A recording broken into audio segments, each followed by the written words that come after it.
పశ్చిమ గోదావరి జిల్లా నర్సాపురం వశిష్ఠ గోదావరిలో మున్సిపల్ కాంట్రాక్ట్ సిబ్బంది జలదీక్ష చేపట్టారు. జలంధర్ రేవులో గోదావరి నదిలోకి దిగి నిరసన తెలిపారు. సమాన పనికి సమాన వేతనం, ఉద్యోగ భద్రత కల్పించాలంటూ నినాదాలు చేశారు. న్యాయమైన డిమాండ్లు పరిష్కరించాలంటూ సమ్మెలో దిగి 8 రోజులు గడిచినా ప్రభుత్వం నుంచి ఎటువంటి స్పందన లేకపోవడం దారుణమన్నారు వారు. ఇదే విధానం కొనసాగితే ఆందోళన ఉధృతం చేస్తామని హెచ్చరించారు మున్సిపల్ కాంట్రాక్ట్ ఉద్యోగ సంఘ నేతలు. 8 రోజులైంది నర్సాపురంలో, కానీ స్టేట్ వైడ్ మాత్రం మొదలుపెట్టి 52 రోజులు దాటి ఉన్నది. ఈ సమ్మె మీద ఈ ప్రభుత్వం ఏ విధమైన స్పందన లేక మేము ఈరోజు ఈ వినూత్న నిరసనలు తెలియజేస్తున్నాం.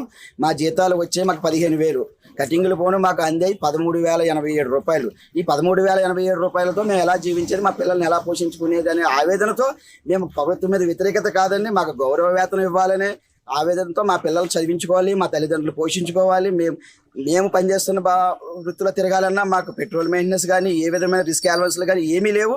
ఆ 13,000తో ఎలా బతకాలని గవర్నమెంట్ని అడగగా ఈ రోజు వరకు కూడా గవర్నమెంట్ నుంచి స్పందన లేని వల్ల మేము చేస్తున్న ఈ నిరసన దీక్షను చూసైనా మా మీద స్పందించి గవర్నమెంట్ తగిన సహాయం చేయగలుగుతుందని, మా జీతాలు పెంచడంలో ముందుగా ఆలోచించి ఈ సమ్మె వల్ల మేము నిన్నటితో వాటర్ సప్లై కానీ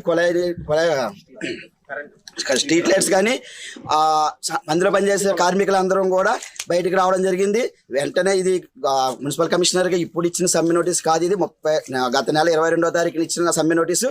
కానీ గవర్నమెంట్ మా గురించి పట్టించుకోలేని వల్ల మేము నిన్న వాటర్ సప్లై నుంచి ఈ స్ట్రైక్లోకి పూర్తిగా వాటర్ సప్లైలో చేసే ఉద్యోగస్తులు అందరూ కూడా సమ్మెలోకి రావడం జరిగింది. దీనివల్ల ప్రజలకి ఏ విధమైన ఇబ్బంది కలిగినా పూర్తి బాధ్యత గవర్నమెంట్ వారిదే తప్ప మాది కాదని ఈ ప్రజలు అర్థం చేసుకుంటారని మేము కోరుకుంటున్నాం. ఈ మీడియా మిత్రులు.